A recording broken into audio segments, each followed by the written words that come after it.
What's up, guys? Man, it's been a crazy day.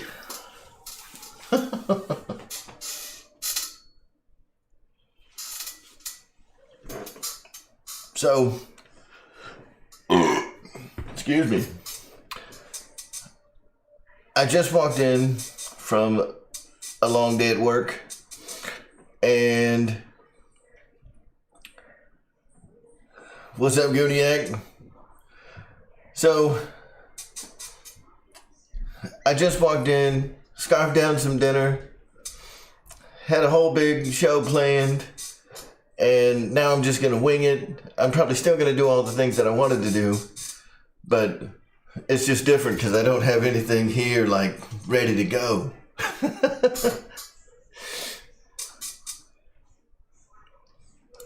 So, Mike SSI, David Snyder, C Mafia, Shadow Ops, Keith Christie, Pilot Jerry, how you doing tonight? JT 200, Scott Settle, how you doing? Nate Kugler. How's everybody doing tonight? Hope everybody had a good weekend. Hope some guys got some flying in. Miss Amy is standing off camera. She might say hi later, I don't know. Yep, the dogs might come out barking. Who knows? So, I do want to take some time to address a conversation that comes up all the time, right? There is always somebody that asks the question, what's the best battery? Captain Photon, what is up? Mason Jackson, aloha. Gavin, what is up? Matt M, how's everybody doing? So, there's always the question that comes up, people asking, hey, what's the best battery for EDFs? What's the best battery for this? What's the best battery for that?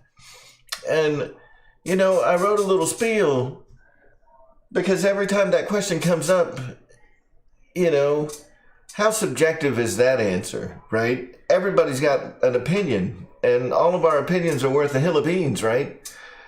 And there's not a lot of empirical data. There's not a lot of data out there to support, you know, anyone's claims that says, oh, this battery is the best because of whatever. You know, I know that there's a thread on RC groups, you know, so I'm not completely lost on that fact. There is a thread on RC groups where there is a guy that does battery testing. And in the, you know, like the vaping community or whatever, there's a guy, his name is like the Battery Mooch or whatever on the, some vaping forums. And that guy does a lot of battery testing on lithium ion cells for, you know, like the little vape sticks. So the reason I bring that up is because I, as far as I know, there's only really one guy that's doing the testing on those batteries. And, you know, as bad as it is that the testing that's done in-house at these companies that produce batteries for RC is inconsistent across the board. Every company does their own testing to determine what the C rating is of a battery. If they do any testing at all, they may just throw that number out there. Just, you know, here's a number, live with it. And we take those numbers for granted all the time, right? I think that everybody knows that C ratings for the most part are a big hill of beans, right? It's not worth much. So at the end of the day, we do have empirical data that's from one source. Now, the one thing that I can say for that one source, the guy that does all the testing for RC groups, right, is he does do a consistent test methodology across all of the different packs that he has tried. So, you know, there is some consistency there. So there's value in the numbers. However, you know, what we can't say is what are the thresholds for the parameters? You know, is he just because he runs the test his way doesn't mean that his numbers are accurate. They're just consistent. So when he says that an SMC battery, for example, has a higher C rating than this other pack, within the thresholds and the parameters that he's using, and for his test methodology, that may be true. And that all comes down to this one thing, right? That while I understand that empirical data, real numbers that were developed using a scientific method of sorts, is the gospel, and what we should be going by. In our community where there is a lack of empirical data, there's only one source that we can say is consistent, and obviously the manufacturers are not going to tell us the whole truth. I believe that this is one of those subjects where opinions do matter, and where, subjective results do matter. So when people ask what's the best battery, those 100 answers are all valid. None of them are wrong, right? So when people pipe up and they get all up on their high horse and they're like, no, this battery's the best, whatever, get over yourself real quick and dirty. Just get over yourself and move on, because no battery has been proven to be the best, right? There may be some batteries that run numbers better than others. True. But for every person out there that flies RC, you're probably going to hear a different answer to that question. Is it bullcrap? Absolutely not. It is not bullcrap. Because that person that's telling you that has obviously had good luck with those batteries. I've had good luck with a lot of different brands that people say are garbage, right? I've had Fluorion batteries that lasted years that I bought off Amazon. They were fantastic. Am I going to recommend them to people? Probably not, right? Are they the best packs ever? No, not really. But I can run an apprentice for 15 minutes off of a 3200 pack. Probably 20 if I really wanted to stretch it out. The point is that battery performed well for me, right? If an HRB performs well for you, then do not hesitate to recommend an HRB battery. If an Ovonic battery performs well for you, then recommend it all day long. I've had great luck with the Spectrum Smart Packs. Does it mean they're the best? Absolutely not. But they work great for me in a lot of different applications, right? Whether it's 6S props, 6S jets, whatever the case may be. I've had extremely good luck with the China Hobbyline Black Series batteries. Those things are awesome. Are they a little heavy? Maybe, but they perform. They perform well. So again, I reiterate the point that there is no invalid answer. Everybody's opinion matters in that discussion as much as the empirical data matters, because we have one source, again, telling us what the real data is, but we have a bunch of people out there that have used all these packs, and if the data doesn't jive with the results, then something is askew somewhere. So this guy may be telling us, like, that battery's only a true 20C pack. Well, I drive that bitch up to 50C and it performs great. So, who are you to say?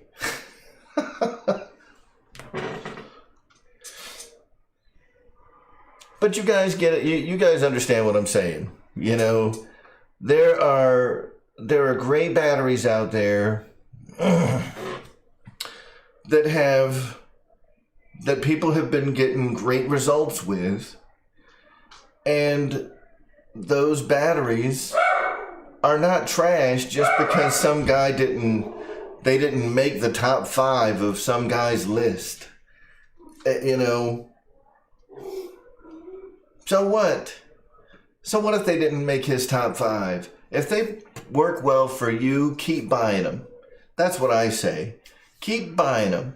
You know, whether that's Spectrum, Gens Ace, Z, whatever, HRBs, China Hobby Lines, Roaring Tops, it doesn't matter. It doesn't matter. Here's the other truth of the matter. There's only like 4 or 5 companies in China that even make these batteries.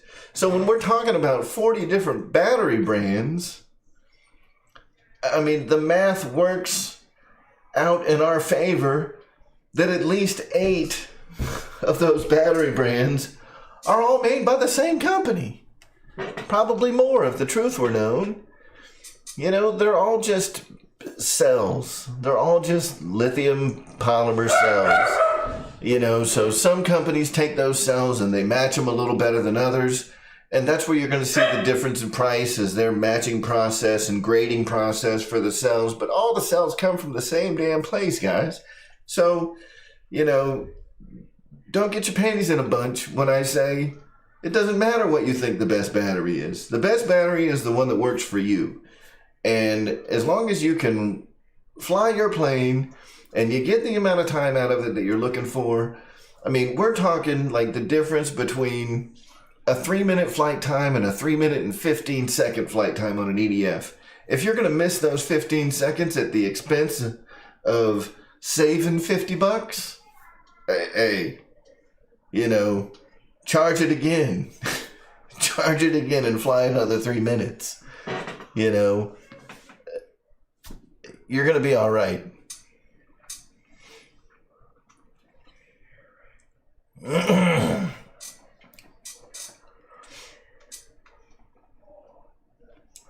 And Raitza, you are absolutely correct. So, treat your batteries the way you want to treat you, the way you want them to treat you, right? So, you know, it goes back to some old, you know, videos that I've made or live streams that I've done where I talk about, like, charge your batteries at a conservative rate.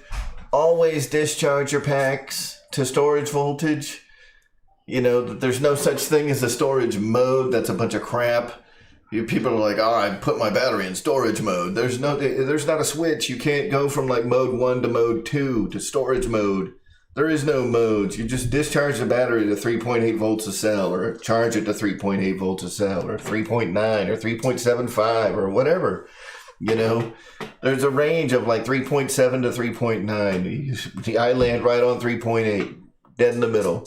That is storage voltage. And they are good to go. And you can leave them at storage voltage for years. Well, maybe not years, but you can certainly leave them there for a while and they're not going to hurt. So, just treat your batteries good, guys. And whatever battery you use, if it performs well for you, perfect. And you don't need to explain your decision to anybody else. And you certainly don't need anybody giving you grief because you choose to use a pack that was more budget friendly and fit your needs. You know, are you going to get 100 flights out of it? Maybe, maybe not. You know, maybe that's what other people are justifying the cost of, you know, like, oh, well, this battery's lasted, I bought this Pulse battery for $150 and it's perfect. And I got 110 flights out of it. Well, I got 92 out of my HRB before that bitch died, and I paid a third of what you paid for your Pulse battery. You guys get what I'm saying. Woo! Dang. I don't know if y'all heard that, but that burnt a little.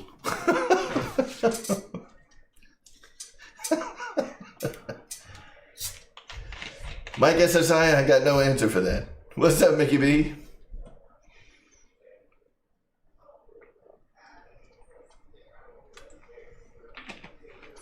Lyndon Stewart, welcome to the show. It is good to see you. All the way from Georgetown, Guyana in South America, man. That's awesome. Yeah, venting inboard, fellas. Venting inboard.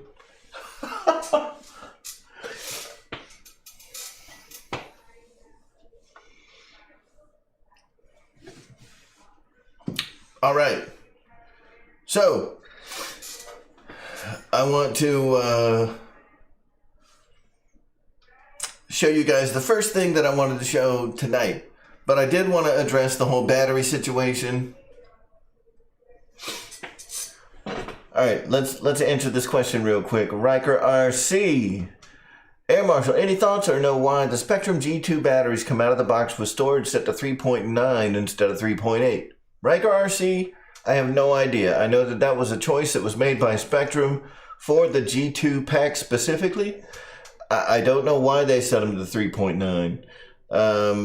I'll tell you the first thing that I do with the G2 pack is I take it out, I plug it into my smart checker, and I immediately set the storage voltage to 3.8 volts per cell. Put the charge current the charge current up to 1.5 C, and I'm done. And set the auto discharge timer to 48 hours. That's the first thing I do with all of my G2 packs. And now I also update the firmware on those G2 packs because I found some trickery in these G2 packs that with everything going on, you got to update the firmware of the battery with a smart checker, which is why I made videos here recently on how to update your smart checkers, how to update your old Gen 1 smart chargers, and make sure that everything is sitting at the latest and greatest firmwares to include the G2 batteries. Otherwise, you may run into some funky issues when you're using the G2 batteries with some of the older tech. With the new stuff, it all works great. So I can plug in a G2 battery to a G2 smart charger like the S2200 or the S1400. They work fantastic. But plugging them into like the G1 chargers, they weren't really working out so well. Plugging them into some of my cars and planes that have the Firma and Avian ESCs, I wasn't getting my cell data. It looked like something was wrong. All the way up to the point where I had sent what I'm certain was a perfectly good battery back to Tom Cogswell because he was going to take it over to the product development team at Spectrum and have them take a look at it. But as it turns out, I think it was just the firmware on the battery needed to be updated because after I had the same problem with the battery that he sent to replace that one, and I updated the firmware and it worked perfect. So, you live and learn. But yeah, I mean, the G2 is adding a little bit of complications. I've actually heard a couple of stories. I can't verify them because I've had nothing but good luck with them. But I've heard some stories of some people having problems. In fact, I think someone in here had a G2 battery catch on fire while they were charging it, which is terrible. I mean, that's the worst thing that could possibly happen when a battery is charging, is for it to catch on fire, which is why we tell you guys, charge your batteries in a safe location, whether that's on a tile floor or in a battery bag or outside even, make sure that it's not around anything that can catch on fire. Most LiPo packs, when they do catch on fire, I haven't seen one explode, F you Kenny, but I have seen LiPo batteries catch fire and they do shoot flames. So I would make sure that you got an area, about probably 3 feet in diameter, 4 feet in diameter, around that battery pack as you're charging it, of things that are non-flammable. Because it can happen. There are plenty of people out there that can attest to the fact that battery fires do happen. So just be careful. Be careful, guys. Always keep an eye on them.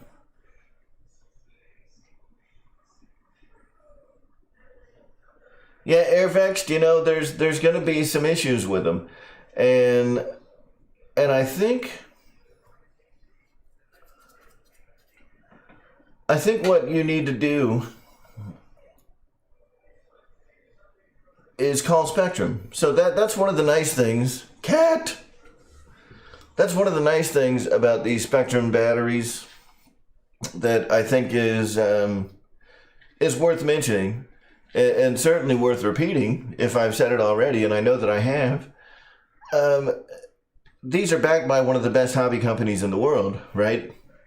And I hate to come off sounding like a shill for Horizon. I'm here wearing my stupid Spectrum hat and a Horizon flight coach shirt. Of course I support Horizon. You know, they're one of the best companies in this industry. They really are. So, you know, when you have a product that's backed by a great company, that great company is going to take care of you. So if you have, you know, some of these smart batteries and they're giving you problems, I mean, these guys aren't going to argue with you. You know, they're going to ask you what the settings were, whatever. 9 times out of 10, I mean, they're not going to ask any questions. They're just going to replace your battery. Now, if your plane goes in, you crash, you turn your battery into an accordion, they're probably not going to replace that. But these batteries have a 1-year warranty on them, so as long as you can prove that you bought it sometime within the last year, they're going to replace it. They're going to send you a brand new pack. So always call them up, especially if you had one burst in flames. Boss 223, that may be the one that the pack caught on fire. I mean, I would absolutely be calling Spectrum up and be like, look, I was just doing a normal charge cycle and the damn thing just whoosh, started burning. Like, what the heck is up with that? And hopefully they won't give you any grief. Oh yeah, Shadow, this cat's pretty cool. Unless he's being bad. Like, if he's feeling mischievous, he can be a real butthole. But for now, he's just relaxing, doing his thing.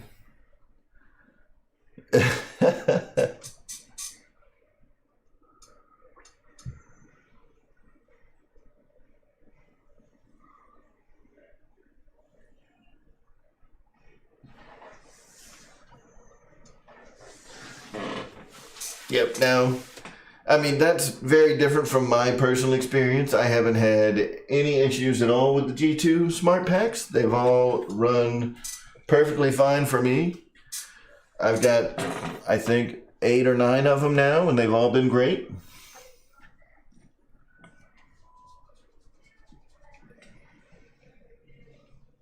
So, it is what it is.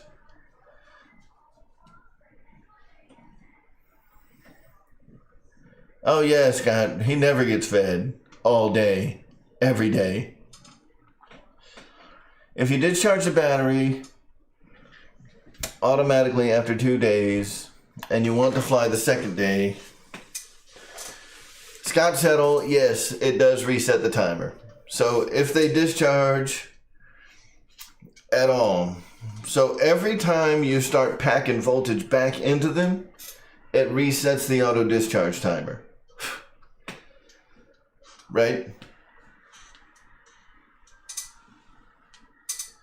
So whether the auto discharge timer gets stopped at like 4 minutes or say it's auto discharging and it's in the middle of its discharge cycle and it gets down to like 3.95 volts and then you charge it back up to 4.20, the auto discharger is not going to keep going. It will reset itself.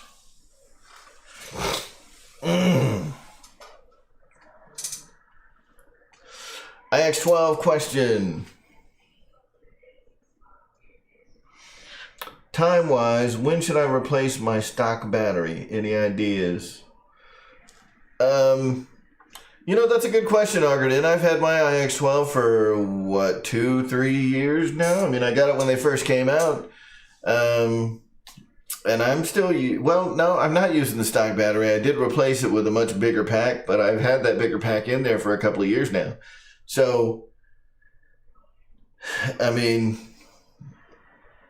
I don't know. Keep using it till you notice a dramatic shift in how much time you're getting out of it. I think that as long as you're getting good, run time, the battery's still good to go. Yeah, this cat's got a pretty good life. He just goes where he wants and gets on tables. He doesn't get yelled at. He eats his dinner at the dinner table because Amy spoils him rotten. He gets away with more than the dogs do.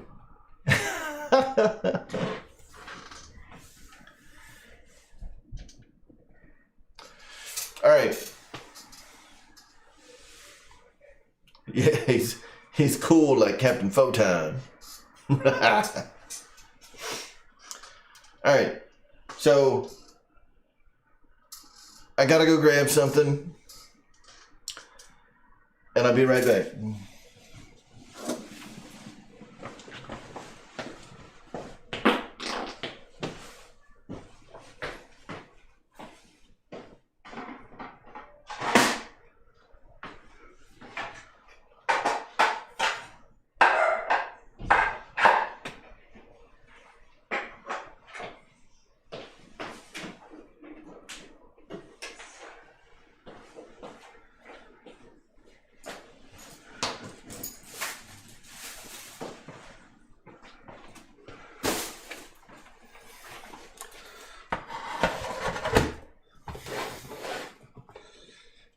Cat don't give a crap. He's like, no, this is my table. Unless I turn this big beast on, and then he'll go running.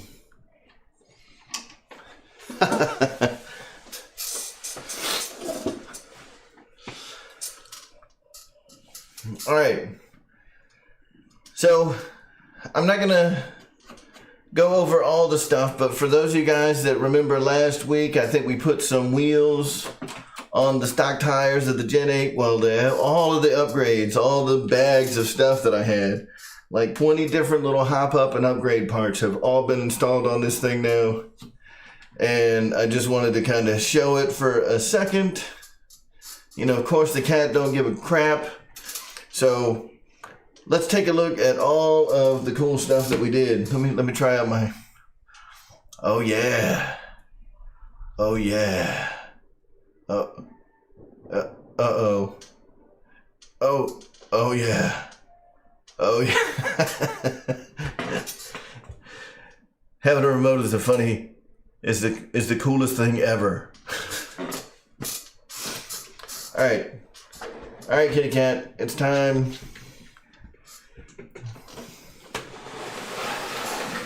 What a damn bum. Look at this fat bastard. He didn't even move. He's still there. He's like, I ain't moving. All right. So here is the big nasty Red Cat Gen 8 with all of the upgrades done. So you guys can see I've installed a, let me see if I can get this thing, probably not. So I've installed a roof rack. What you can't see is I've got LED lights. So on the front, I've got 2 LED lights in each light bucket, as well as 2 more lights. I've got 2 more lights here and here in the bumper. What I don't have on here yet is a winch. I do have a winch coming from RC 4-wheel drive. There is a ton of suspension linkage upgrades and things like that I did. There is a metal skid plate there to protect the steering servo. You guys can probably see that. So that's very cool. Let's see, the shackles, the plastic shackles I've replaced with aluminum shackles. They're way, way better. Obviously the wheels, the truck weighs in at like 10 pounds and almost all of it is at the bottom. It's like 9 pounds, 7 ounces, right? So what, 9 and a half, right around 9.5 pounds.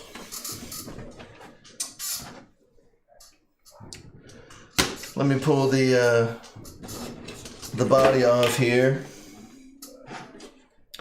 Uh-oh. So inside the body, thank you, Tuck Hill. I really appreciate it.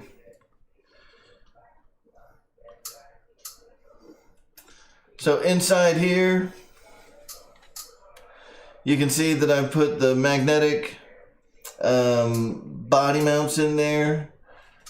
So what you're seeing like here and all around, those are magnetic body mounts. You can also see the little pigtail. This plugs into my light controller, and that goes up and down to all of the lights. So you can't really see it because it's all like dressed up, but in the back you can see You know, the wiring for the lights back there. And that's most of the stuff that I've done to the body.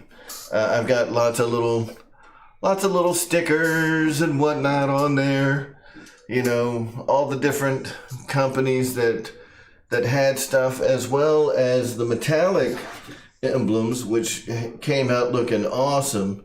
So hopefully I'll be able to back it up enough for you guys to be able to see that.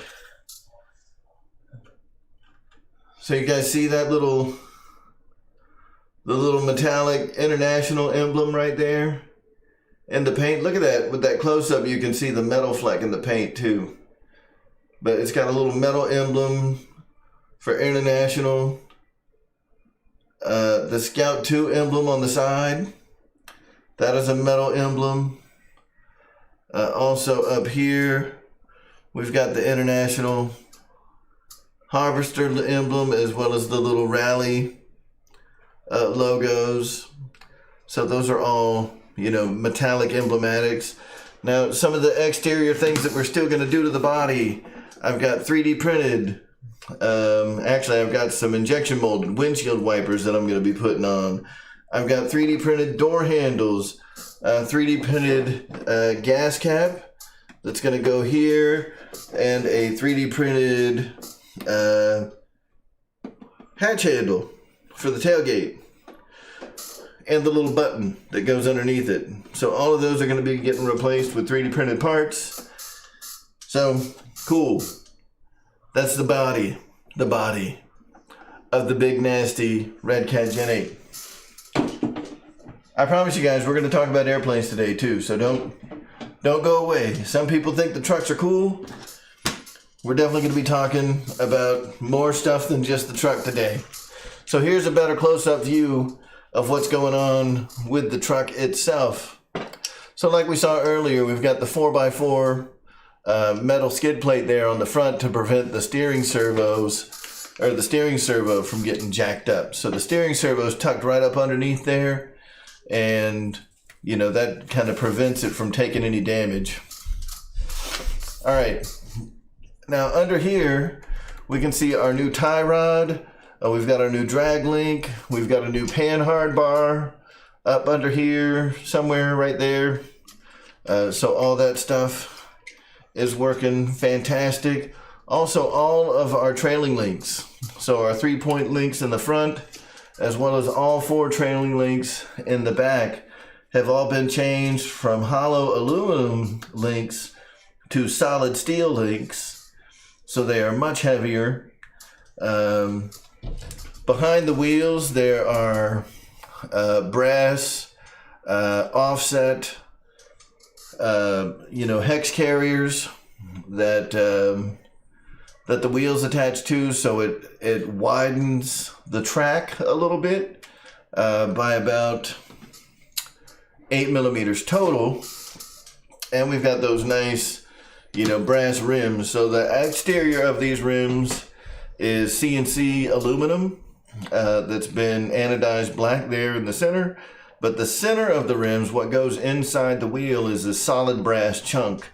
So even the wheel, like the 4 wheels combined, weigh about 1 pound just by themselves, which is pretty awesome.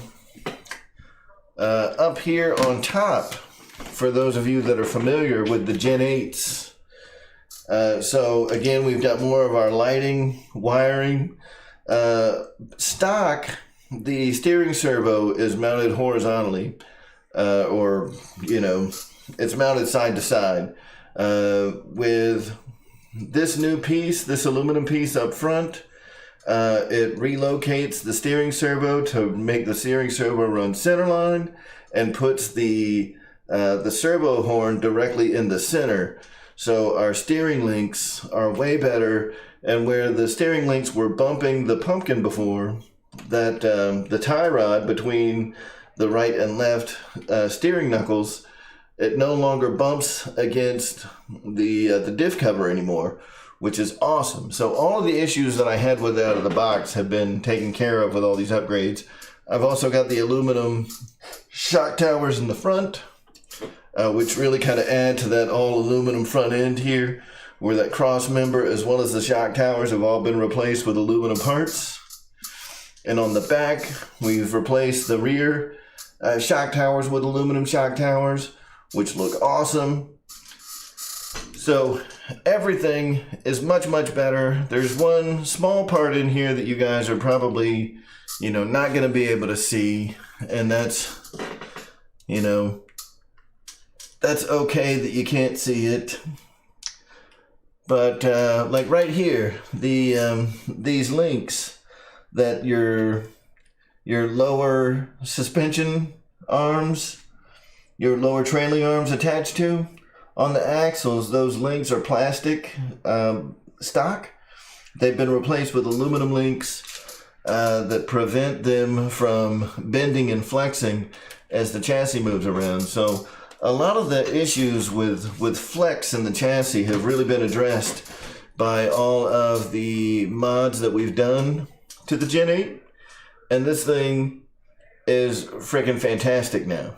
Like, all of the issues that I had with it stock, none of those issues exist anymore. And I would absolutely take this thing and put it on the trail against any crawler on the market today. It is awesome. I've also got the 40 amp. Let's do one more little zoom in there.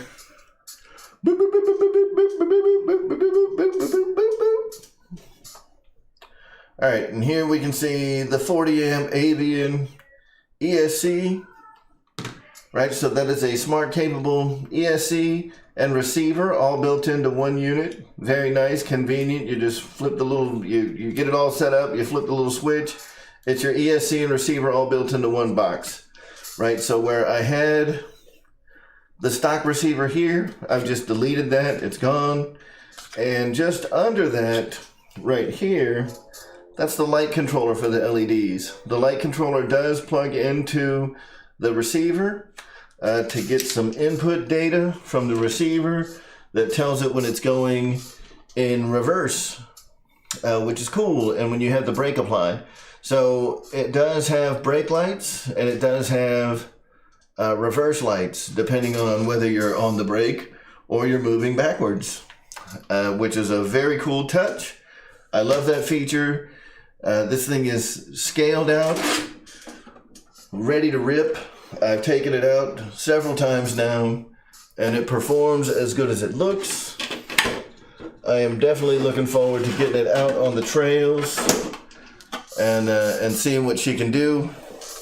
And like I said, I've got that one last little piece of the puzzle, and that's adding BD Tennessee. I appreciate it.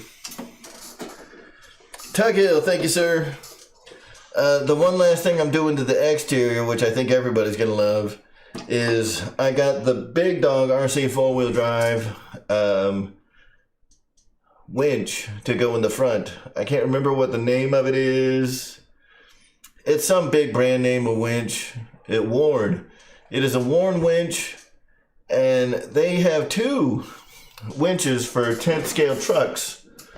Now keep in mind, this truck weighs 9.5 pounds, right? I mean, we're getting very close to this truck weighing 10 freaking pounds. This is a big, heavy beast, right? So, the smaller of the 2 Warn winches that RC 4-wheel drive makes, I mean, and they're just little replicas. The smaller of the winches that they make has a pulling capacity of 9 pounds.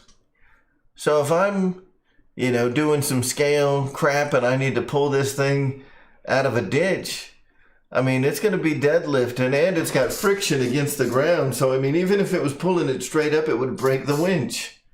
So I got the big dog winch, which has a 50-pound deadlift capacity. Yes!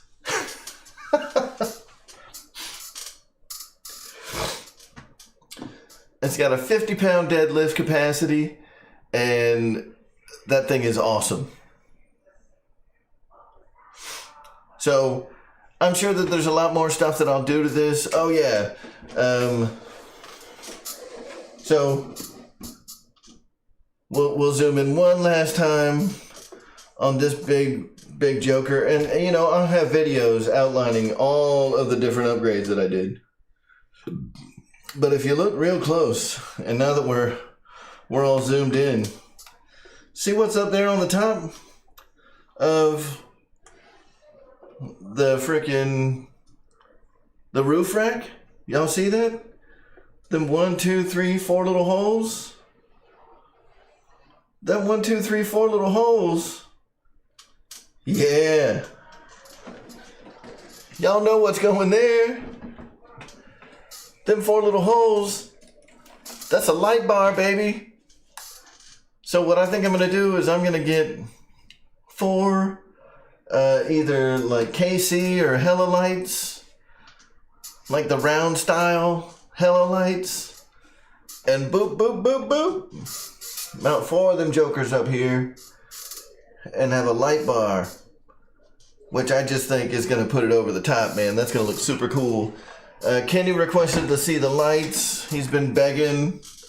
He's been wanting to see the lights for days. So I'm going to show Kenny the lights, and then we're going to pull out what everybody has been waiting for. The surprise airplane of the evening. Let me go grab the remote.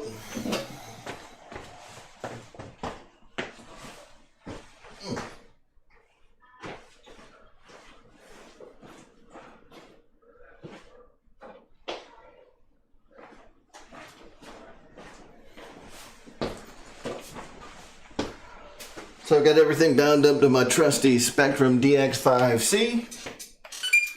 The DX5C is pretty much the exact same radio as the DX5 Rugged, just not in a rugged case. So if you guys are looking to upgrade your Surface transmitter and you don't want the silly looking DX5 Rugged, I think they're silly looking,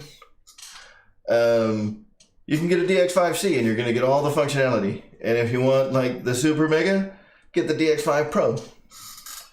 But the DX5C has been fantastic. I have not had any issues out of the DX5C. So we're going to turn on the lights and get this thing rolling. Because, I mean, the lights do look really good. They look really, really good.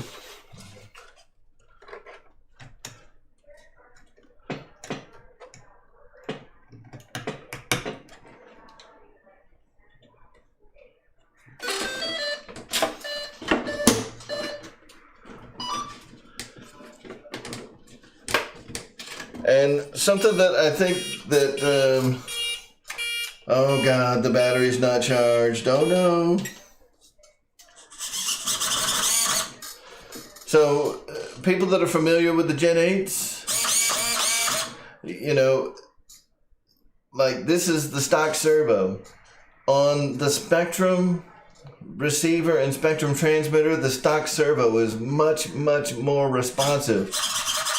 I mean, this thing will do whatever you want it to do. Check out what else I can do, right? With the stock. I mean, look how slow I can get them wheels moving. You can't do that with the stock equipment. It just ain't happening.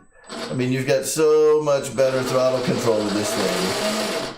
And in reverse, you know, I've got like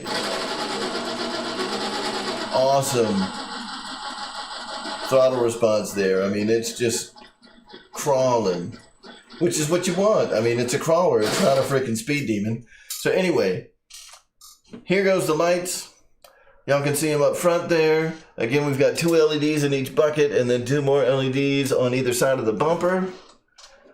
And in the back, we've got 2 more LEDs in the bumper, as well as 3 LEDs each in each tail light. Now, when I start going forward, you'll see the top LEDs. Right now, this is like the brake is being applied. The car stopped, right? When I start going forward, the top lights dim. They don't go completely out. It may look like they're going completely out, but they dropped about 50% power. All right, and then you got the brake lights. Now when I go into reverse, my reverse lights come on. That is so awesome. All right, and then, I mean, even though like we got all that slow speed down below, and we just got crazy amounts of torque there, we can still get this thing moving. We can still get it moving. We've still got all the speed that we had stock, but we just have much better control of that speed right there in the center. So I can just barely creep along in reverse. I can just barely creep along going forward. And that gives me so much better control over the car instead of it being real jumpy. I've also adjusted the brakes where, you know, when you are in a high speed run and you let off the brakes, it used to just boom, you know, it just used to lock up the tires and it would skid or do like an endo, you know. So now the brakes and the drag brakes are independent of each other. So I've got the brakes toned down a little bit where if I'm going high speed and I let off, it will slow down gradually, you know, like you're slamming on the brakes, not locking the wheels up, but and the drag brake is also tuned where if I'm in a steep incline, you know, I can give it just a little bit of throttle and the drag brake will be holding on, you know, and keeping that truck from just rolling down the hill. So again, overall, man, this thing is awesome. And I can't recommend this truck enough to anybody that's looking for their first crawler. You know, for $300, you're getting a heck of a deal. And if you're willing to invest a little more in it, you know, for, you know, here's what I'll tell you. Anybody who has a crawler, whether it's the best crawler on the market, which, you know, is arguably, you know, kind of up in the air between like the TRX4 and the SCX 10.3, two of the best 10 scale crawlers on the market, I'd say that the Red Cat Gen 8 is right up there with them.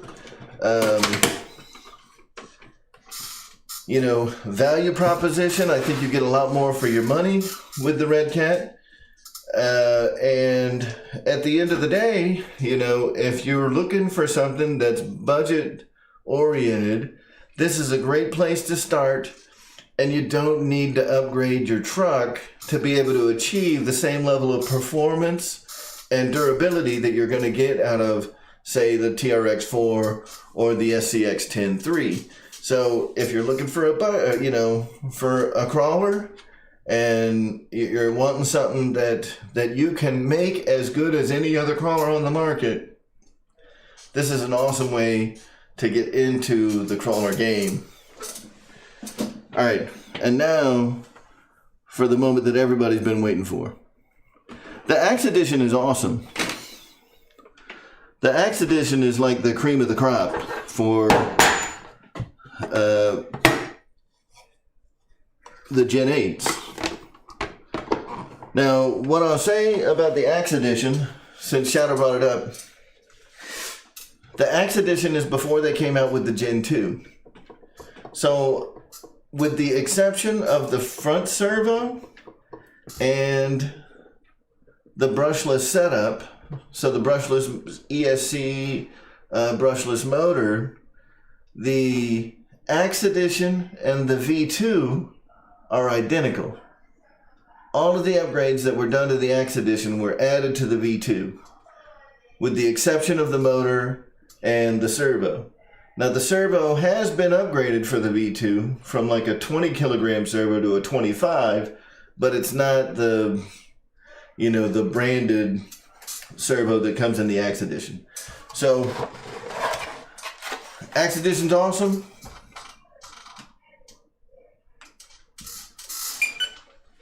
And if that's the way you want to go, that's cool.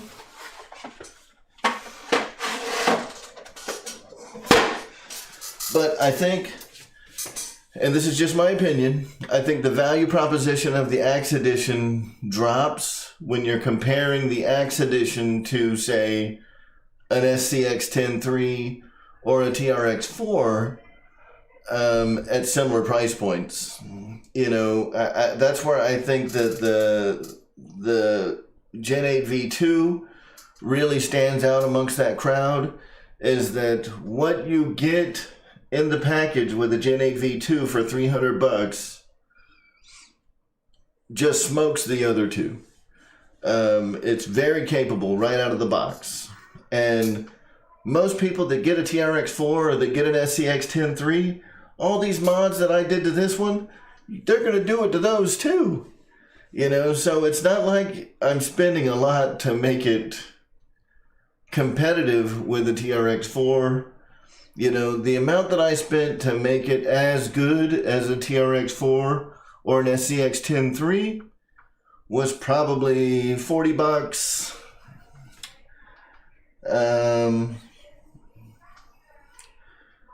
For about $100, you can correct the suspension deficiencies and all of the things that, you know, that people complain about the Gen 8.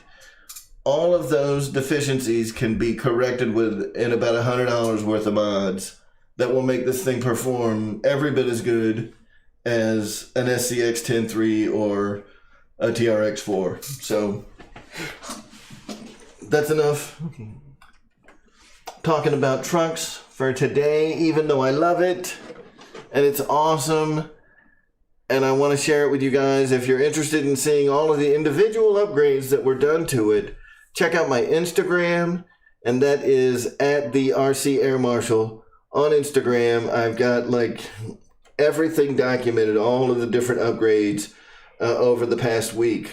There's probably 10 or more posts with a lot of pictures of the entire upgrade process. So that's pretty cool. Check out my Instagram if you want to see it.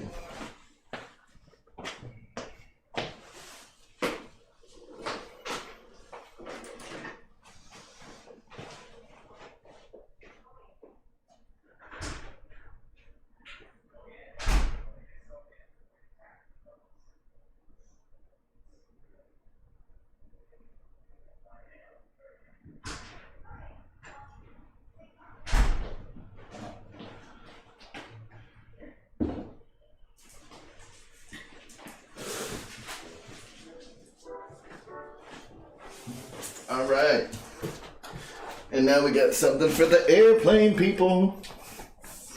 We got a new airplane. Watch out, cat. It's not fun when y'all can already see what it is.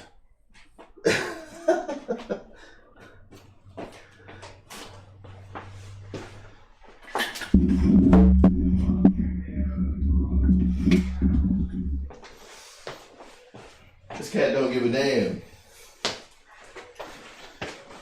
He's like, I ain't moving. Come on, fat boy. All right. We got the Hawker Hunter from Dynam and our good friends at BitGo Hobby. Speaking of BitGo Hobby, how many of you guys have been paying attention to these pretty fantastic balsa releases that they've got going on? They've got a really nice storch if you like storches.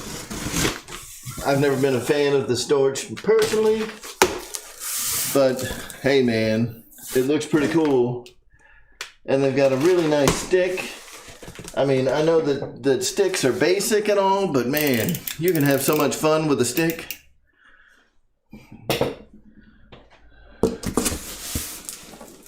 All right.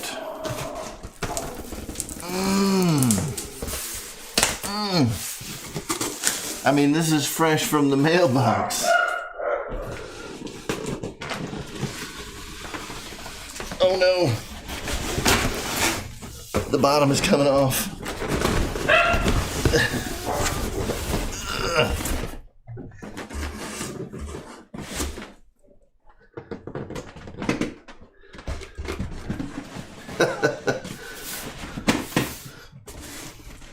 It says 5-minute flight time. These guys are on crack. Sometimes I like looking at the Dynam boxes just to see what they say it'll do compared to what it can really do, you know?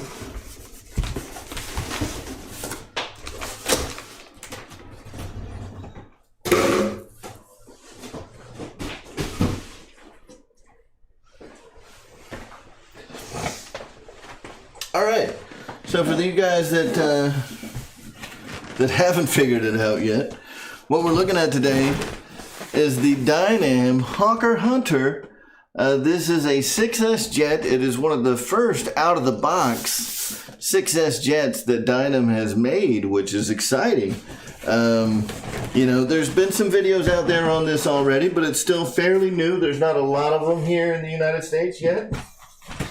I would assume that there's more now, but I think in total, you know, there's maybe 20 or 30 of these things out in the wild here in the States, and we're going to be showing you one here on the RC Air Marshal YouTube channel, so I'm pretty excited about that. You know, at first I wasn't really excited about the color scheme, but the more I look at it, the more I kind of dig it, you know. I wasn't really a huge fan of yellow airplanes, but, you know, having flown a couple of them now, I can certainly see the advantages of having yellow.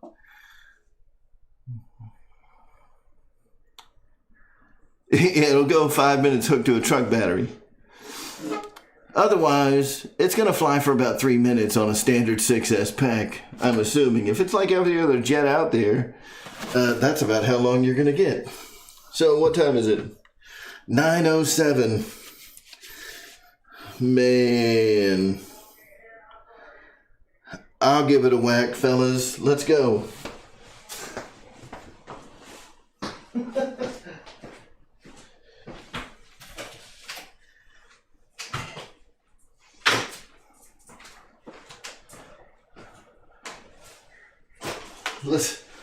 Let's see what we can do with the time that we have. Am I gonna build it? Come on, man. Let's get it out of the box. Dave's RC, what is up? The air is different in China. The air, the batteries. Look, it comes with an instruction manual. That's cute. Oh my God. Guys. Hey, how many of y'all have had Dynam airplanes in the past, right? I know a lot of y'all have had Dynam airplanes before. Raise your hands. Give me some emojis for all you Dynam people that have tried them out. Man, I don't read no dang instructions. I don't leave planes in the box either. I just leave them on the ground. You know how it is. Look at that little bitty wing. All right, so we got a couple Dynam people in here, folks that have tried out Dynam airplanes. That's cool. So, for those folks that are familiar with Dynam airplanes, I mean, these boxes aren't going to be that much of a surprise. But what I have down below it might be a little bit of a surprise. It's certainly a surprise to me. Here's my battery hatch. Look at what they got in here, guys. They got that thing secured in there with styrofoam. What? You don't know how Dynam is, man. Usually when you get a Dynam airplane, it's just in a cardboard box, inside of a cardboard box, inside of a cardboard box.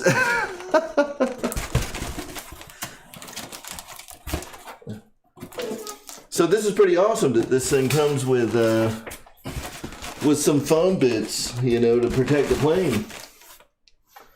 What do I do with my knife?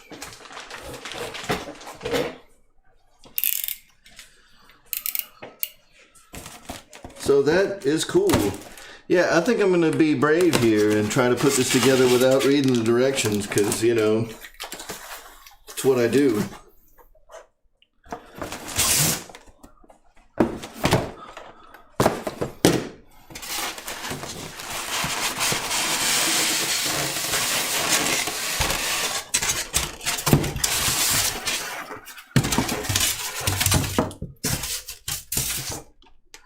So there's no detachable nose cone.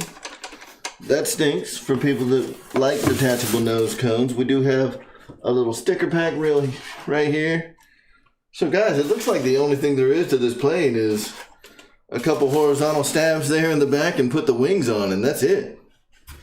I mean, how simple could a build get? I'm digging it so far.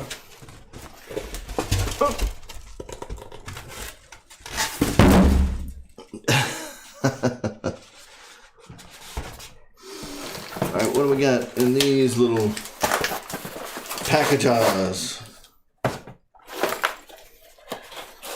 This one sounds like some hardware, maybe. Take the lead out of the rear end. Is there lead in the rear end of this plane, Jeff?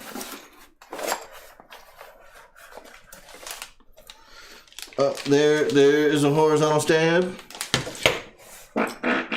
Oh!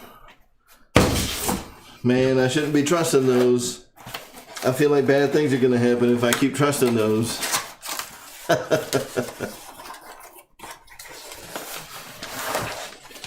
Alright, here's another horizontal stab. What the hell? Do these glue on? Come on, man. Are the stabs glue on? That's upsetting. It looks like they might be. Come on.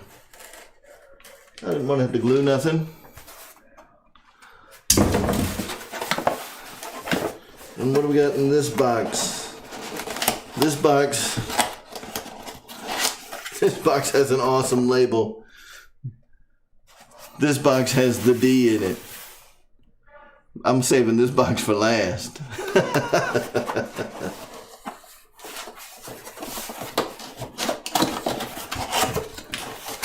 I have not been able to fly the Rafale yet.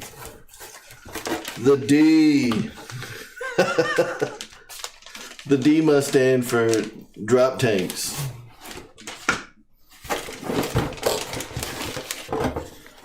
And more drop tanks. Or bombs, or whatever the hell that is. And a wing spar. It's a pretty freaking solid spar too. That's got a really thick sidewall compared to most of the carbon spars I've seen. I mean, it's got some heft to it. You could knock somebody out with this thing. That is a hefty carbon spar right there. So good on you, Dynam, for including a fairly hefty spar. Alright, so I'm going to get right to work with the glue-on stuff. Let's see.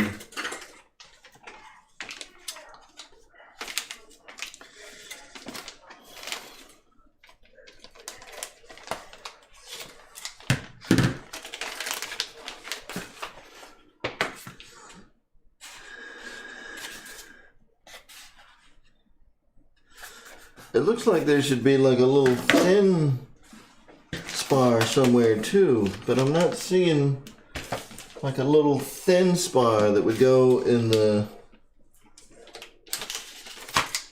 between the horizontals. And maybe I just haven't found it yet. Maybe I need to keep looking.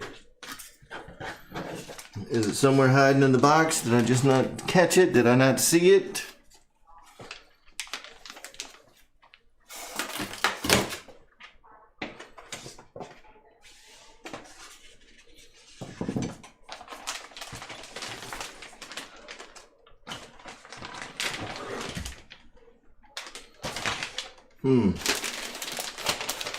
I feel like I'm missing a piece.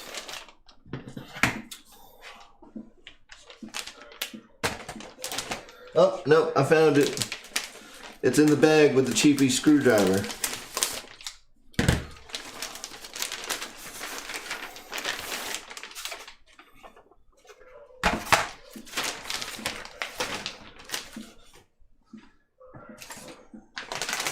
I found it in the bag.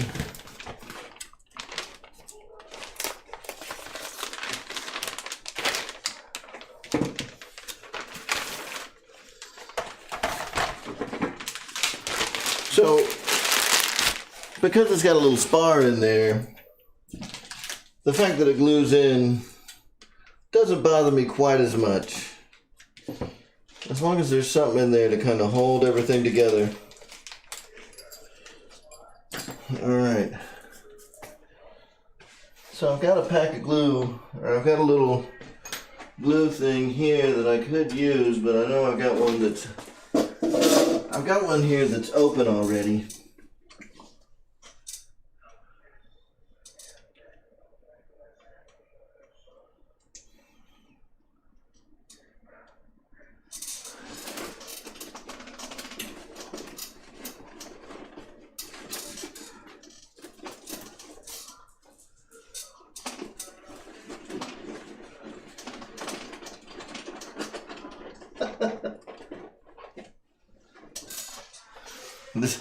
This is always amusing. Let me sift through all of my tubes of Dynam glue and find the one that's open. There we go. Between like Dynam and Freewing glue, it's all the same stuff, right? That's what I think anyway. Okay, so I'm going to pass this little bitty spar through here. Now I feel like I should be doing something here now with the electronics. Like I need to take this little door off.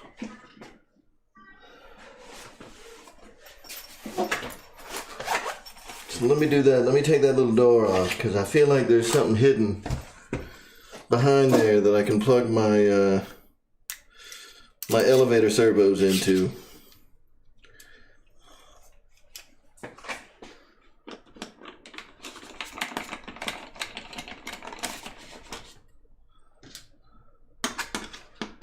Let me take a peek up. Cat did get intoxicated eating the Dynam foam. I mean, Dave's RC, that might be the desired outcome.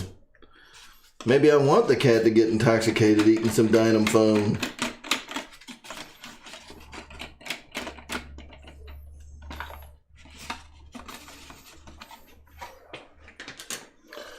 Dang, this does have a big old chunk of lead in there, don't it?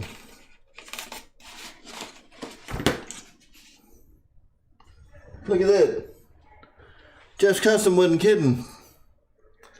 There's a big old chunk of lead in there. We don't need that big old chunk of lead. I guess if we do, I still got it. I can put it back.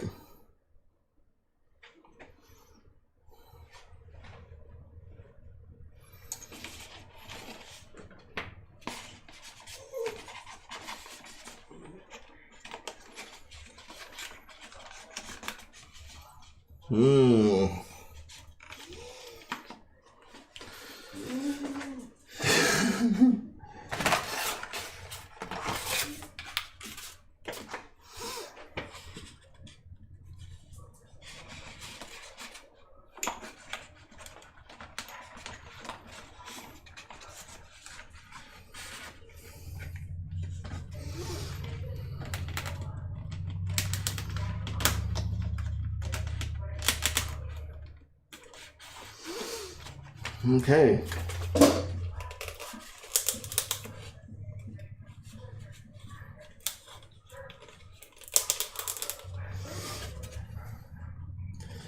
And we'll drop some glue bits all up around here.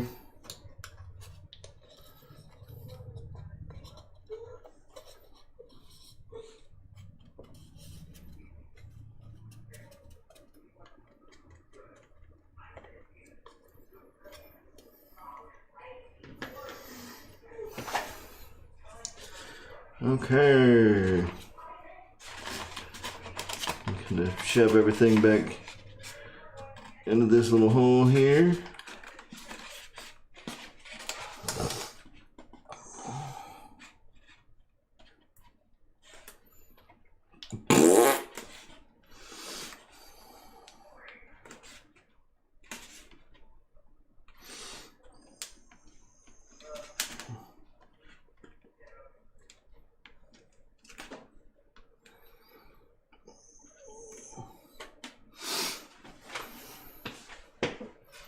shove it in. Just shove it in.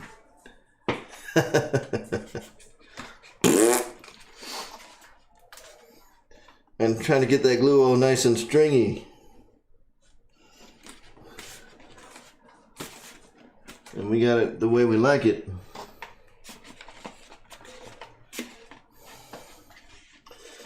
So that's one elevator plugged in.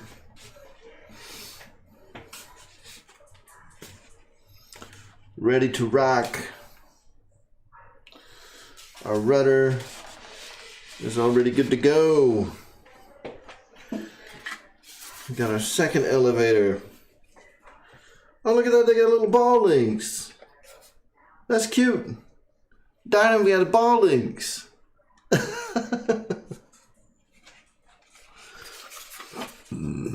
Okay.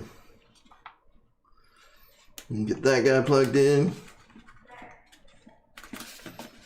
So let me do this first. And pile the glue on. Sorry, QC number one.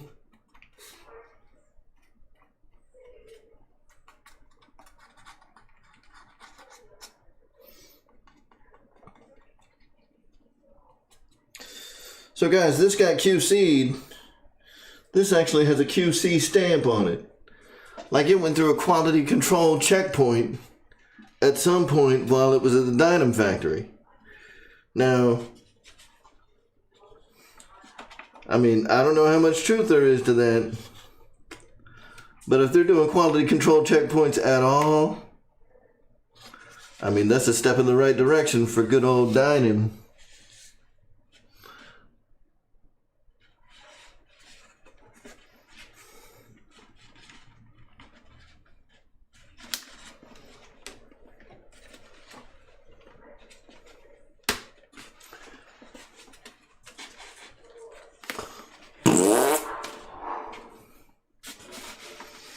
All right. We got all the little wires and stuff tucked back in. We'll pull that apart a few times, get that glue nice and stringy down in there.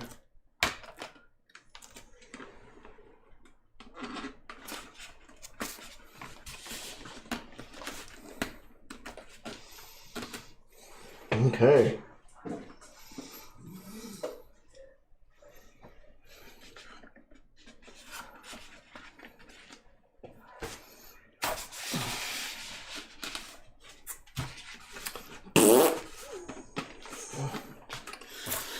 All right, we got some horizontal stabs.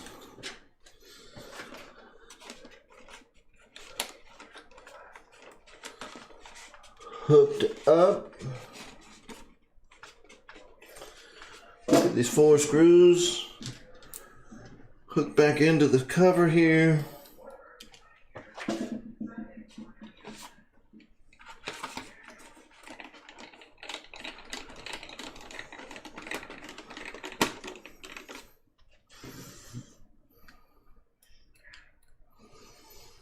So far, so good. That was pretty painless.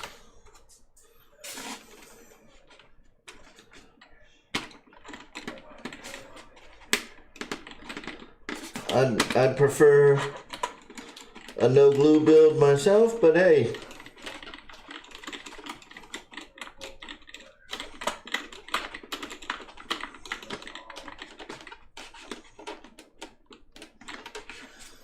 If all I'm gluing on is a couple of horizontals, not too bad.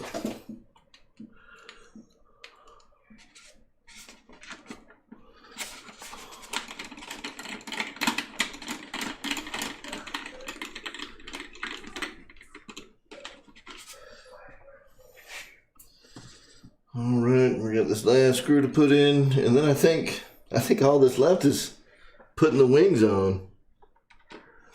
Right? This is...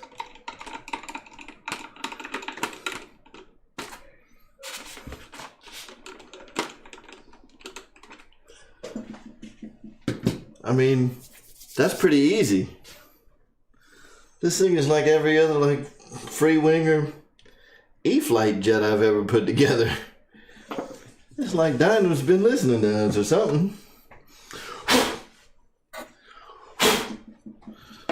Alright, let's throw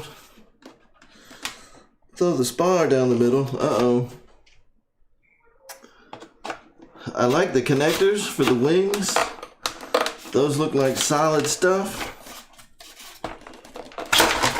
Woo.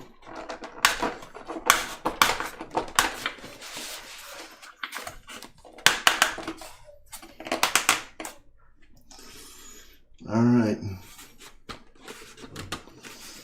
Just kind of doing a last little affirmative little check pattern.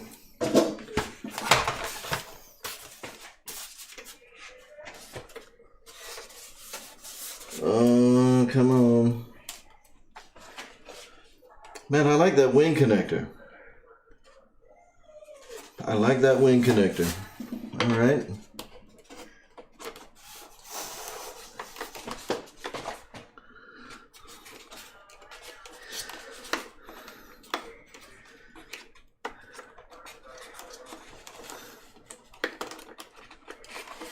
Yeah, that's easy.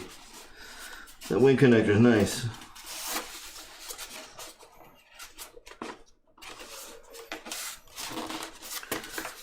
Get it on up in there.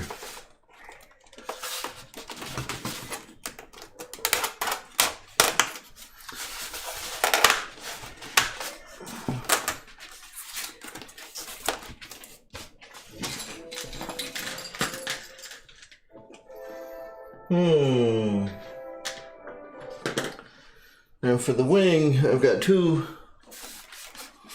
long screws and 2 shorter screws.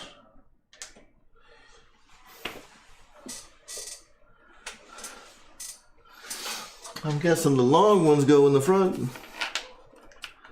and the short ones go in the back.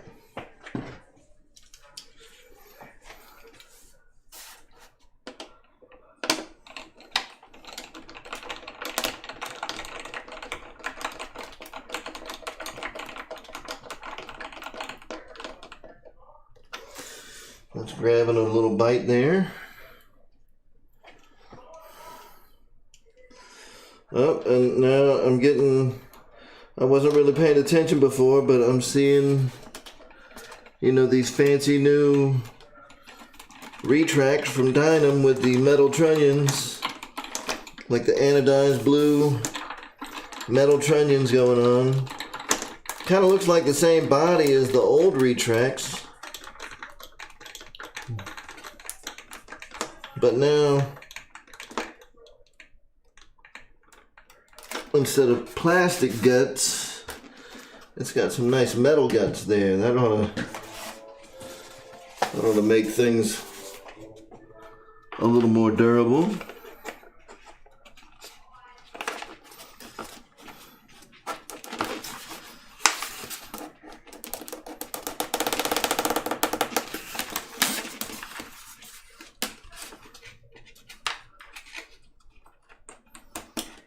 Man, I like those wing clips. Like the wing connectors, you know, they plug all your wires in. That thing is pretty slick. It's a lot easier to plug in than,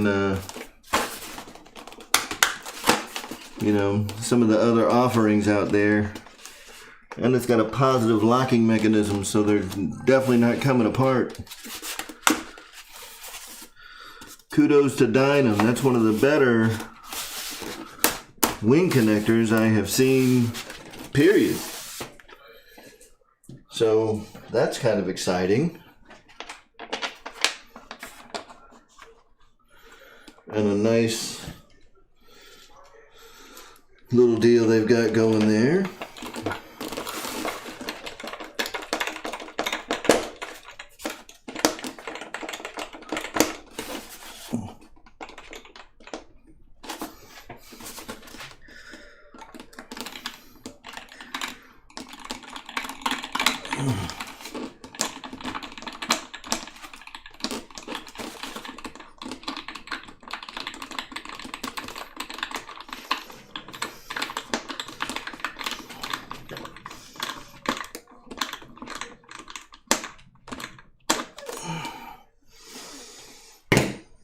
Boom. And that's it. Not much to this thing, huh?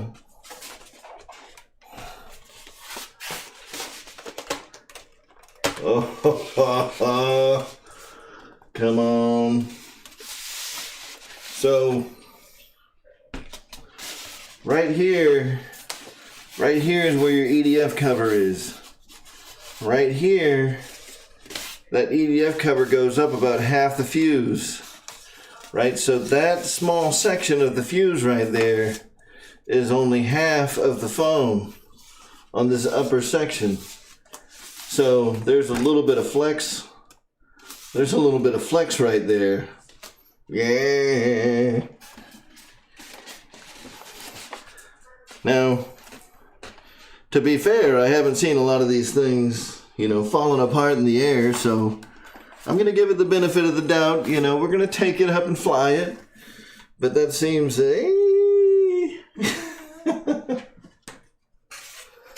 That's a little weird. Other thing that's a little weird, it's a 6S plane with the XT60 connector on it. I kind of wish that had an EC5 instead of an XT60. But I can make that work. I've got adapters, I can make that work.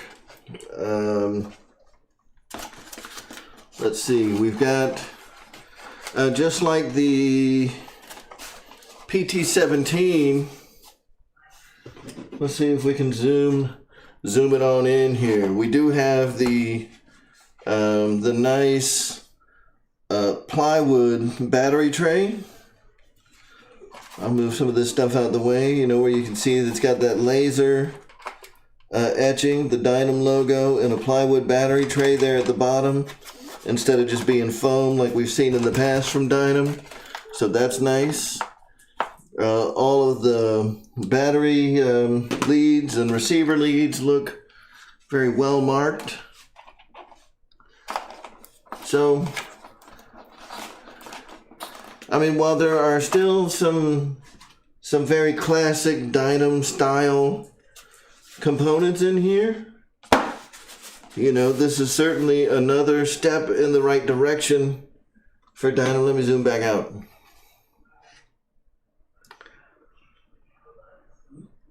Let me zoom back out. There we go. All right. So I dig it. All right, cool looking airplane.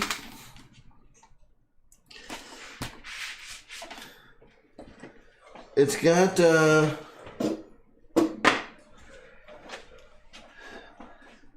couple of what I see could certainly be weak points, but you're not going to know until you fly it, till we get a lot more of these things up in the air.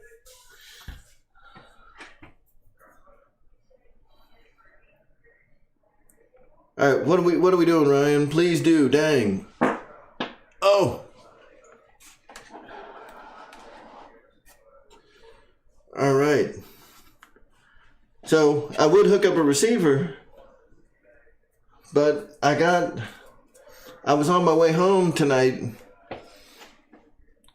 and I didn't think I was going to be out as late as I was. I was going to stop by Hobbytown and pick up a receiver before I came home. I need to go and get another AR637T that I'm going to be throwing in this thing. So, yeah, zooming out. Sorry, guys. But, so I would hook it up to a radio, but like I said, I don't have a receiver right now. I'm going to be picking one up tomorrow, and we will show you how we get all that mounted and everything when we take this thing out flying. I'll tell you, I've had the worst weather here in Georgia. We've had a couple of decent days, but those decent days I've been stuck doing other things. It flies so good you don't need a radio. Sweet, dude. Now, I'll tell you, I've got some Detram receivers. But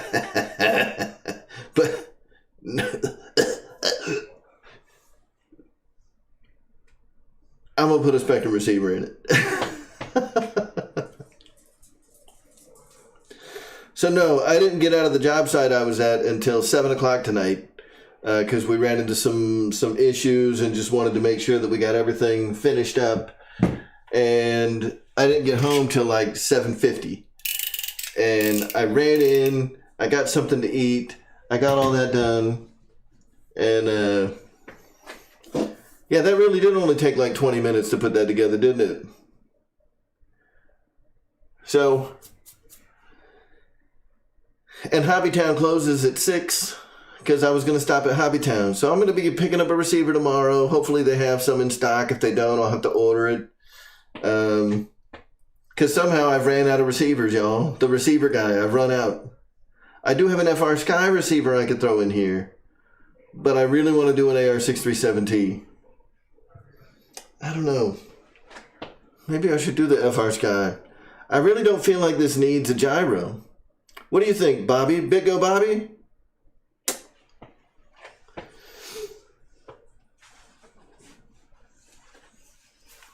Big Go Bobby. Gyro or no? Probably not, right? It's probably fast enough it doesn't need one. I mean, even in mild wind, it probably flies fine. Yeah, so maybe we'll go with the some FR Sky action.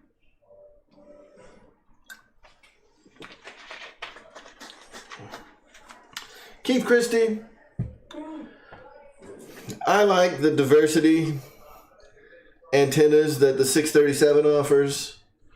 I like the full range telemetry that the 637 offers. I mean, that's a whole nother conversation. We only got 20 minutes.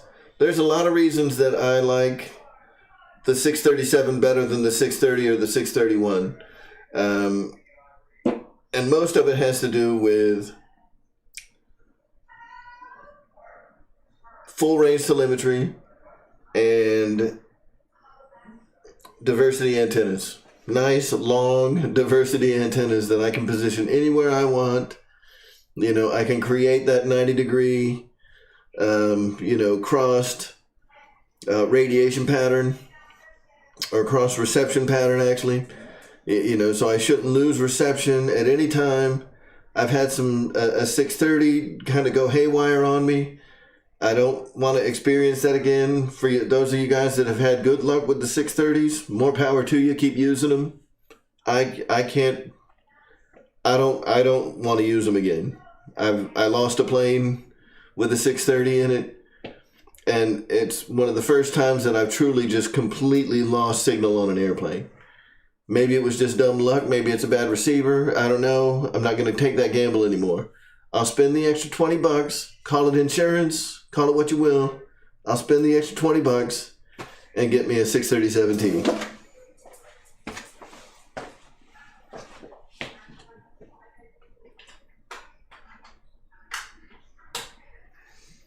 So I don't know what I did with my FR Sky receiver.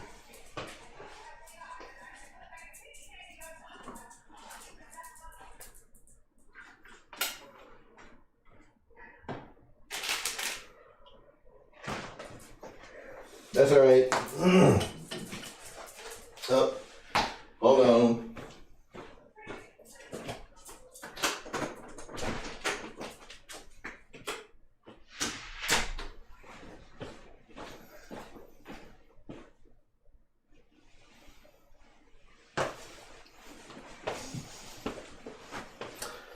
Yeah, somewhere around here, I've got an FR Sky. X8R, it's an 8-channel FR Sky receiver that I'll use for something. I may use it in here if I don't want to, waste the time with the 637T.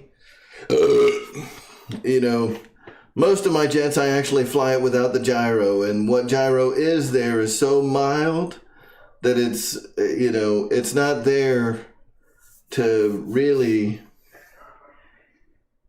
help keep it stable in the air because they're pretty stable anyway.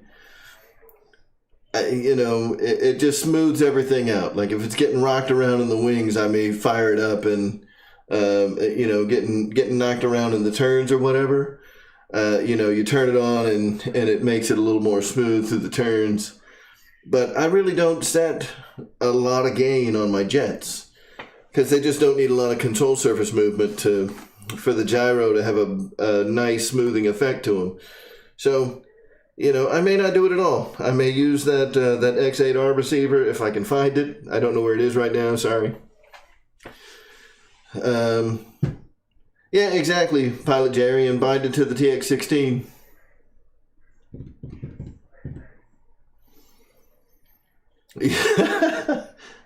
Just custom, that's true. Just throw a limit in it. I think I have an orange receiver. I can put an orange receiver. I've got an Admiral too. I've got an Admiral RX 600 that I could put in there. So I do have some receivers, but we're not going to mess with all that tonight.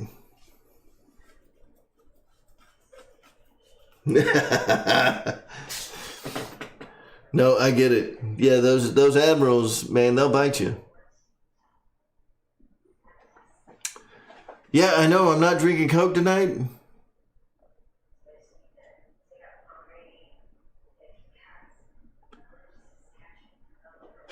Yeah, I don't really know a lot of people. I mean, the rudder is one of those things where you can put some gyro gain on the rudder.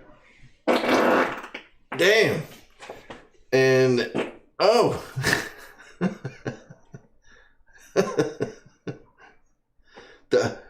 Ryan, that's brilliant. I wonder if I can get Callie to make me some Mountain Dew freaking stickers. I bet you I can get some Mountain Dew stickers that go right on the door of the Red Cat and have Mountain Dew as the primary sponsor. Ba-bam! And put like a Do the Dew right on the hood. Dude.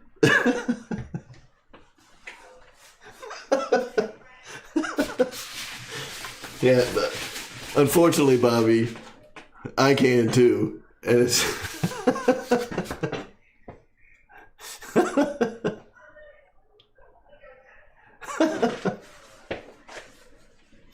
Do the dude.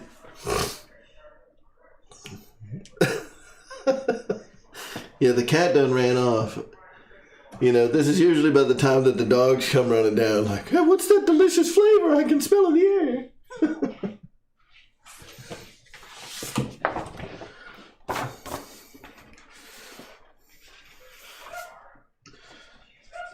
Guys, I'll talk about this here in a second. I gotta go let the dog in.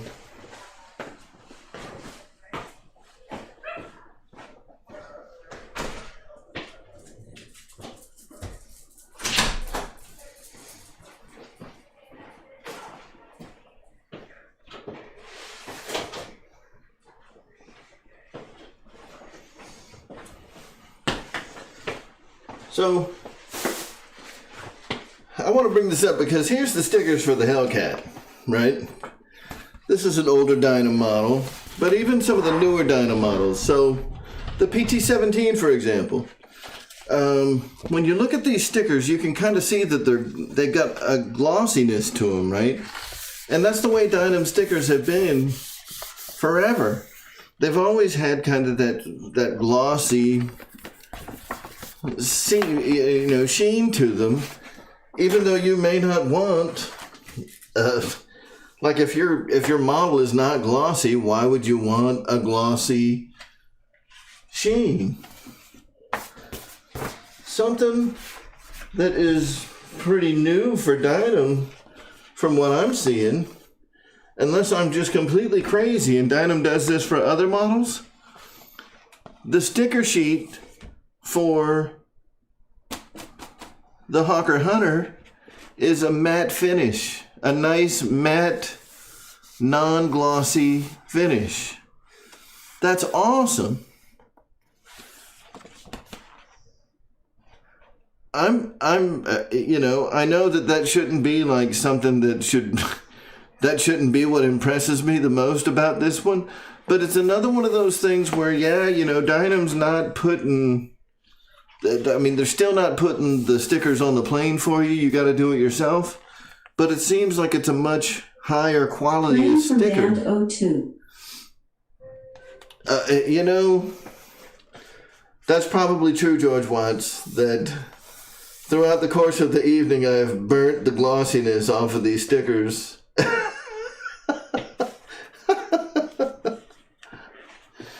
So, I'm really impressed by that. I shouldn't be, right? Like that shouldn't be impressive. But man, I really like that the stickers now have a matte finish. That feels so nice. I really like that.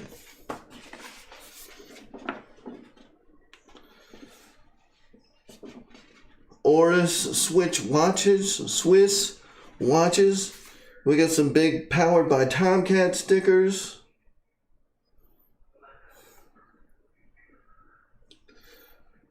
What the heck is the Flieger Museum? Is that like Flight Museum in Switzerland?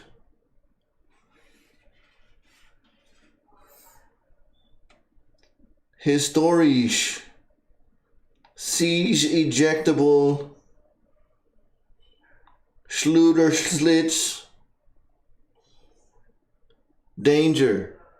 I know what that means.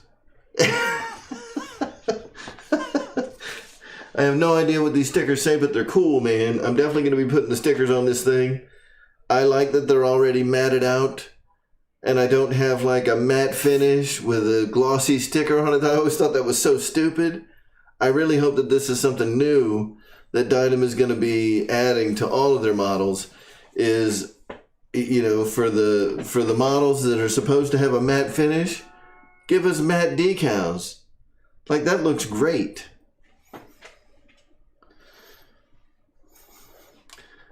Bobby, you know,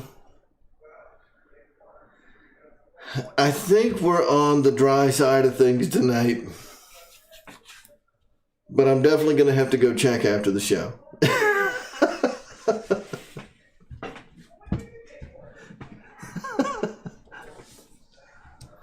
Check out the cat. The cat's like, I'm hanging out under this airplane. Y'all see this bastard? He just wants to be on the show tonight. That's what's up.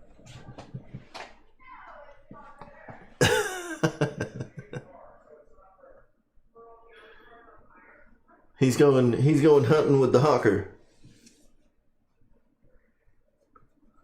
Tomcats.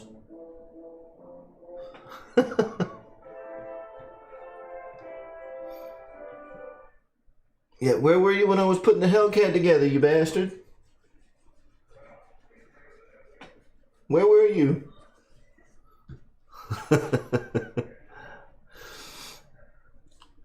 Yeah, put yellow pinstripes on the cat. No, man. I mean, I'm pretty sure that that's racist now, isn't it? You know, if I paint like a white stripe down him and make him look like a skunk, that's like promoting, you know, sexism or something. I don't know, man. Pepe Le Pew got busted for painting a white stripe on a cat. I'm just saying.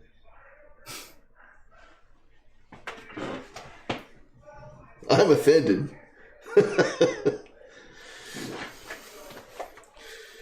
But I'll tell you what, man. Like, this is I wasn't sure if I would like this, because I'll tell you, I'm not a big fan of, and man, this is going to be sacrilege for some of you guys, but I'm not a big fan of like the F-86 or like the MiG-17, you know, that have like this crazy swept wing design. But I like this one, you know, probably because it's got like the intakes on the side, kind of like a Thunder Chief, you know, so it doesn't have like a big hole in the center. So it's got like that sleek nose, you know, with the intakes on the, you know, on the wing root leading edge, you know, so it's got more of a sleek appearance. I mean, it's kind of a sharp looking plane. It's weird, you know.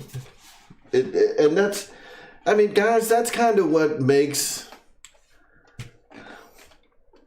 it's. Ryan, I don't know what you're talking about.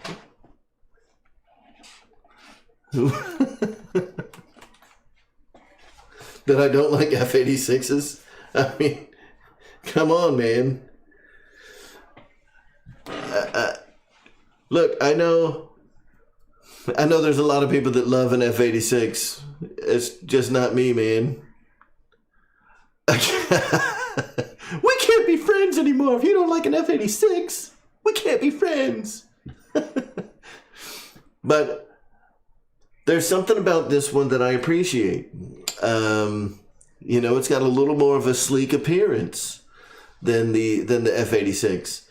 And look, man, I'm sure that an F-86 flies fantastic, and I'm willing to try one out someday.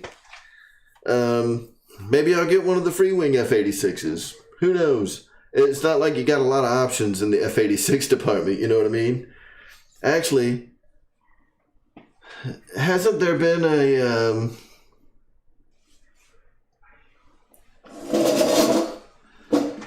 if I were to wait for a little while, isn't there a giant F-86 coming soon? Maybe?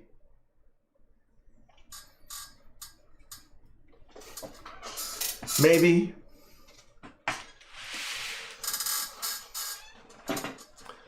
I don't know. Yeah, maybe there's a big ass F-86 on the way. From a trusted source that we all know and love.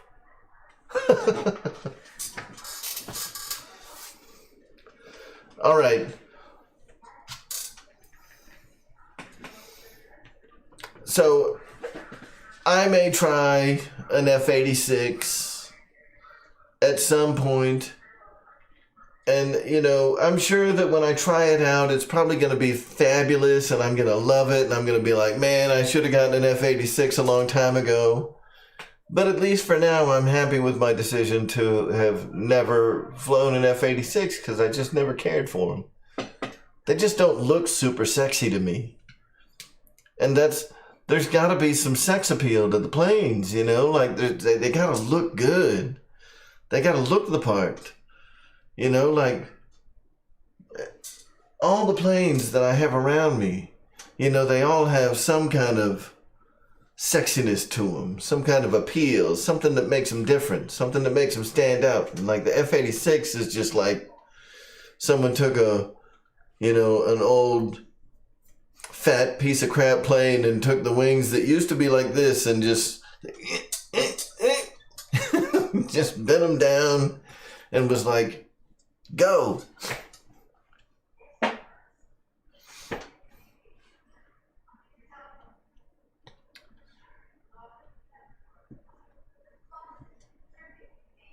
John Graham. Hornets are not ugly. Ugh. Yeah, Pilot Ryan, that's true. You know, like, we were flipping or flipping freaking airplane and jet designs, you know, in the 40s and 50s. Like, as soon as World War II hit, it was like, all right, what do they got? Let's make something else. Let's make something else. I mean, we went through so many warbirds in World War II, and we went up against like 4. You know, but we had like the punch and the counterpunch for every plane that we were going to be facing. We made 2 or 3 that were specific to that airplane. Like, let's make a plane that's better than that one. And a plane that's better than that one. You know, so I bet if you were to go back in history and look at like the discussions that were had leading up to the design of airplane X, you know, there was probably a BF-109. How do we beat a BF-109? With this, this, and this. How do we beat an FW-190? With this, this, and this. How do we beat a Zero? With this, this, and this. You know, like there were so many airplanes that we were pumping out during World War II. and, you know, going into the Korean War and leading into Vietnam. It's pretty ridiculous, you know. I'm glad that's kind of settled down a little bit.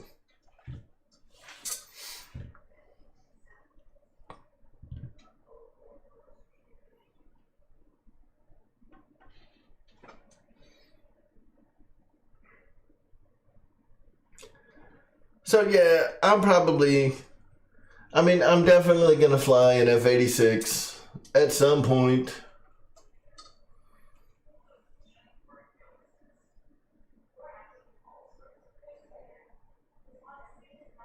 So Jerry Wilfong, if you are still in here, Pilot Jerry,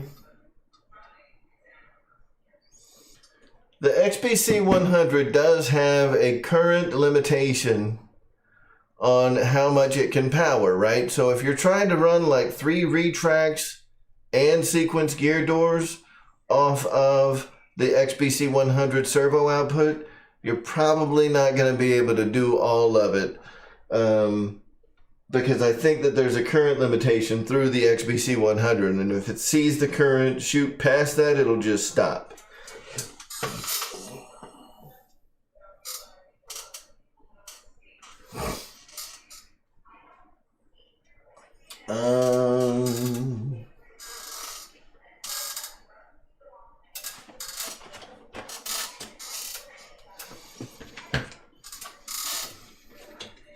But let's see.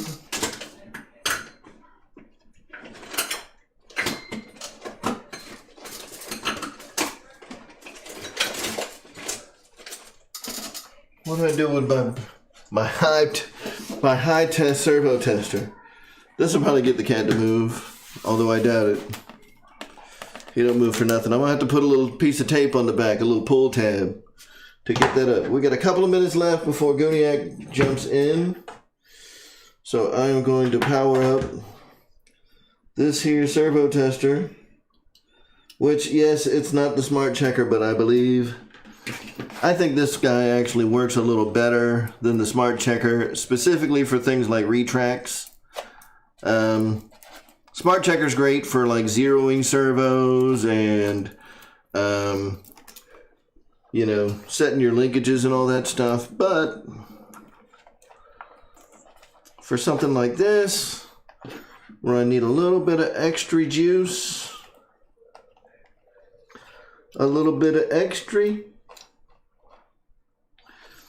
going to go with the big GT Power servo tester and pump it up.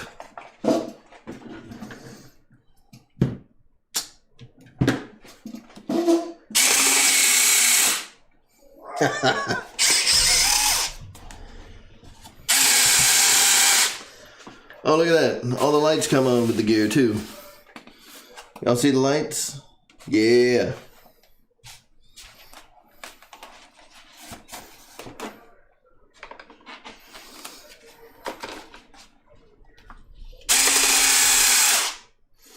Man, this thing has some long ass landing gear on it. Now, I'll tell you what, guys. This is definitely not a plane.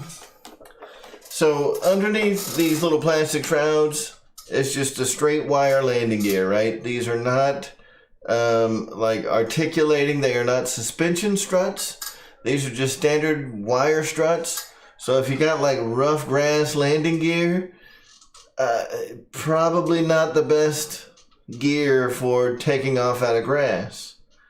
But, you know, if you got a nice runway,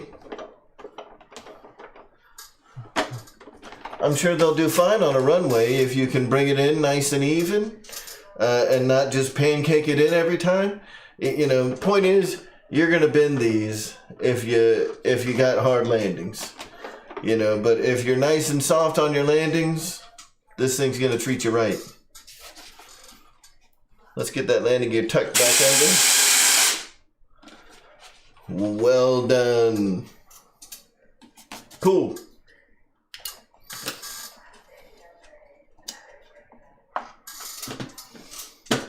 Yeah, the cat's out. Like, you just touched me.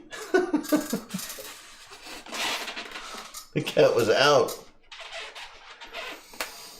So very cool. So Pilot Jerry, if you are in here, the answer to the question that you sent me via Messenger is the XBC 100 is not the best choice for running all three retracts, especially when you got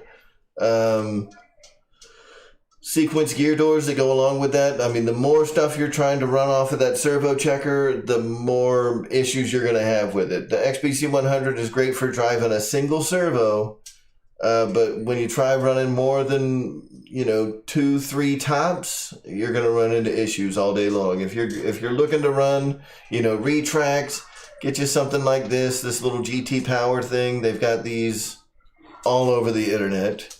They've got them on Amazon. They sell them through Grayson Hobby, Motion. Everybody's got GT. Anybody that carries GT Power has these little servo checkers. They work fantastic. You have a lot better control. I mean, these are great if you're doing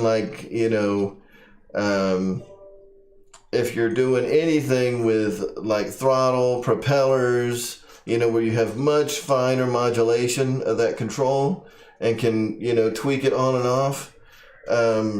Where this, it's like stepped and you're using buttons. So if you go too far and you have to shut something down real quick, with this, you just twist the knob down. I mean, you can be completely shut down in seconds.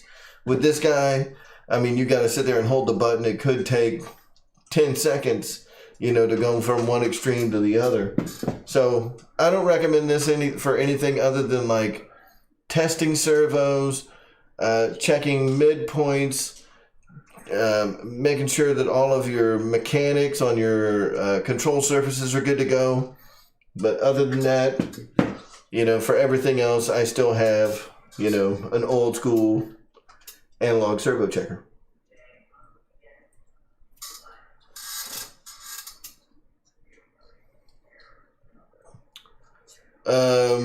George Watts, yeah, those are amazing too. The other one that's really good is, and I hope to be checking one out soon, Toolkit RC, who some of you guys may know that name. They're starting to come out with lines of chargers that are very cool, budget friendly, not smart, for those of you that hate smart chargers. A lot of them are DC only, but high power and a small footprint. So like a 500 watt, 2-channel charger and something that's like the size of a smart checker. I mean, they're tiny, right? So I hope to be checking out one of their multi-testers. They're awesome. They look great. I'd like to get my hands on some of that stuff and try it out. They've got it up at Grayson Hobby, so whatever they've got, I'm probably going to pick one up just to start doing some independent, review testing of the Toolkit RC stuff and see how, whether or not it makes the grade. Like it's something that I would recommend to folks. Just on paper, just on paper, they look fantastic. I'm gonna go ahead and be pulling the plug on the show, but like always, I appreciate you guys coming out. We're already at 10:05. Goniac is coming on in 10 minutes, so we got to give our man Ray, his time, and I want to let you guys have a little time to take a break.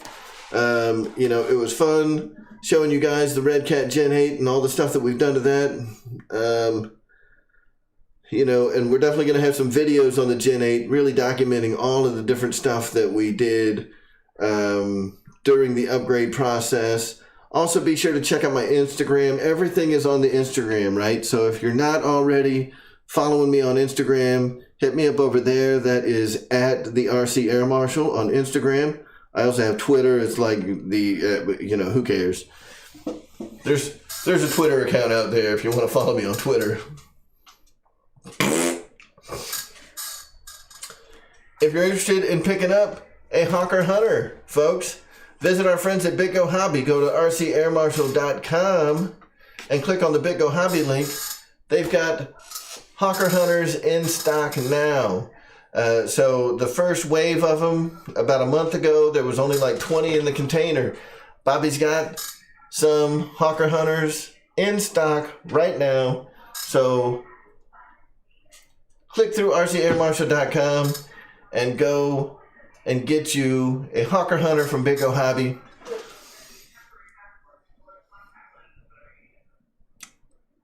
That's all I got. If you have any questions, as always, you can go to rcairmarshal.com.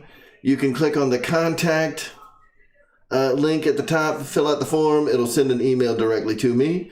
And I do try to answer those, at least the ones that make sense. Sometimes they're in foreign languages. I just can't, I can't make sense out of them.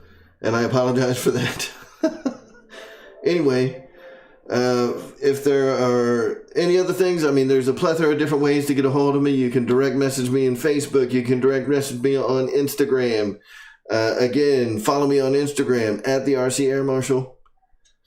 And that's all I got for tonight's show, guys. I appreciate everybody coming out. Be sure to check out Ray here at 10:15 Eastern Time, 7:15 Pacific. You guys can figure out the other ones in between. And we will see you on Monday. More than likely, we'll see you in like 7 minutes. But, you know, we'll see you again in person on Monday at the latest. I might go live before now. And then, who knows? There's other neat stuff on the way. And I'd certainly like to document those processes too as I start to get some of that stuff ready, because my Reno Air Racer for the Pilot Ryan fly-in happening down in Mulberry, Florida, that plane is on the way, and I should have it here soon. And as soon as I get it, I got to get it built, because we're doing all kinds of modifications to that airplane, filling it with foam in places where it doesn't need to have sand. You know, that plane's going to be crazy. All glassed, double carbon fiber reinforcements all throughout. I mean, this thing is going to be sturdy. It's going to be a beast. You can probably take it and just bash it on the ground by the wing and not break it. And then we're putting a massive, massive power system in it. So I'm definitely going to want to share that with you guys. And we'll see you soon. Everybody, have a great week. Again, thank you for coming out. We will see y'all next Monday. See you in the next one. Good night, guys.